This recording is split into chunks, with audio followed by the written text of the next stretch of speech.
y'all, it's Tiffany. Don't mind me, I'm still putting the final touches on my makeup. I think I look kind of cute today. Let me see. I don't know why this is so funny to me, but I'm just gonna say it anyway. Y'all know, if you follow me on, Twitter, Tumblr, even Facebook, I have a penchant for old films, like films from the 30s, pre-code films, silent films, early Technicolor films. They all sort of fall into that category. And lately, TCM has been running. TCM is turning classic movies. My favorite station of all time. It's like the Michael Jackson of TV stations for me. And they've been running this commercial the last couple of weeks, advertising for this film called The Women. And what day is it? It's February 20th today. And they're not showing The Women until March 9th. So, I've seen the film so many times I can probably recite the dialogue word for word. It stars Norma Shearer, Joan Crawford, and Rosalind Russell. And Joan Crawford is the mistress of Norma Shearer's husband. And it's just a big, screwball comedy. And it's all women. There's not a single man to be found in the film, except on the back of one magazine cover and very early in the film. Everybody else is a female. Even the dogs are female dogs. But they keep advertising it like it's this big event. It is not a big event to me, because I have the DVD. I think this was one of the first old films. The first old film I bought was Dark Victory with Bette Davis and George Brent. This is just a tiny part of my big film collection, my old film collection. I usually go for pre-codes, but this is from 1939, which everybody says is like the golden year of film. Because, 1939 is when Gone with the Wind came out, is when The Wizard of Oz came out. I mean, it was just a freaking banner year for film. Dark Victory also came out in 1939. That's just a really good year for film. But this is really good and witty and has a lot of great dialogue. I never get tired of this film. It's so funny. And, I just really hate that all the stars are gone. Are they all gone? Yeah, they are, which is sad.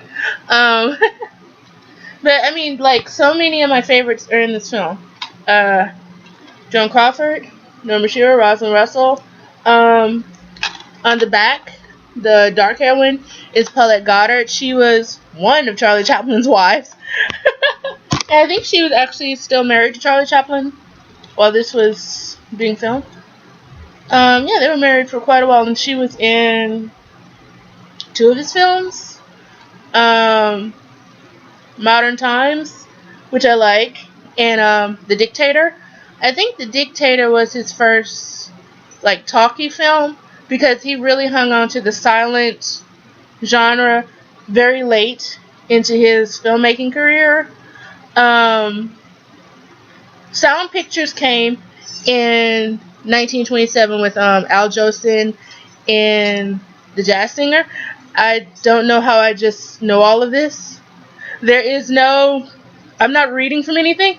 My background right now is literally a picture of Taj Jackson. But I just literally know all of this just for no good reason. I just know it. But yeah, he hung on to silent film until about 13 years after, synchronized sound came into films. Nobody really knows Al Jolson. I don't like Al Jolson, actually, because a big part of his, repertoire was putting on blackface. and singing "Mammy." So I don't like him so much. I did watch The Jazz Singer. Not so much because I liked him, just because I knew how important it was to cinematic history that this was the first film with synchronized sound.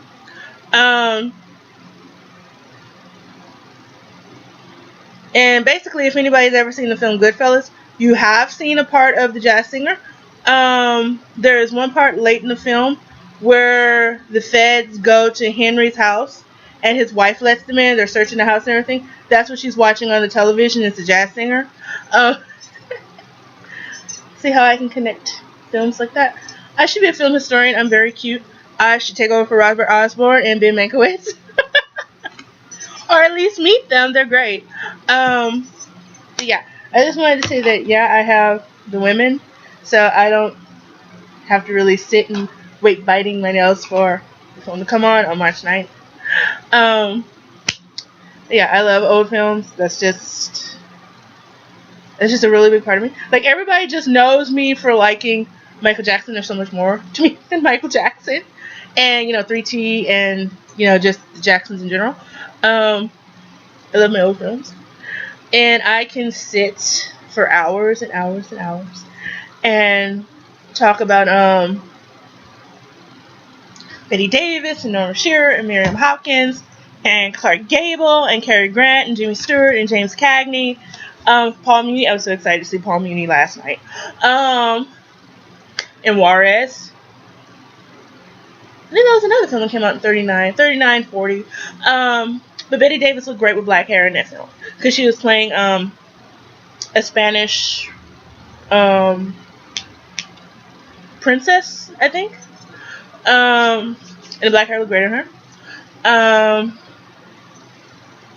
Yeah, it's really, I just love so many stars, so many people. I just love my old films. And, like, the more I can see, the happier I get. And just because they're old and not here with us anymore does not mean that they don't matter. Because if it wasn't for the ones before, we wouldn't have the stars we have now. So, yeah. So that's all I have to say, because I still have to go out. But everybody have a good day. I can finally see my blush. Yay! Everybody have a good day. Love y'all. Happy Saturday. Later. And check out some of the old films. There's plenty of pre-codes in public domain on YouTube, so you don't have to pay anything. They're free, and most of the old films are like an hour long. Like, take an hour, watch something with Natalie Moorhead, or see Aubrey Smith, William Powell, Kay Francis. Kay Francis is really great. William Powell and Kay Francis, awesome. Canary Murder, which is a Philo Vance film. One of the sort of early talkie roles for William Powell. Really good. That's from 1929. It was originally filmed silent, but they dubbed in the words. And it's the only talkie film that Louise Brooks, who is a really big fashionista in the 20s, with the Louise Brooks cut, which is a really straight, severe sort of bob, was in before she kind of wrecked her career and had to go work in Europe. Alright, that's enough film history because I'm starting to spout. Bye-bye!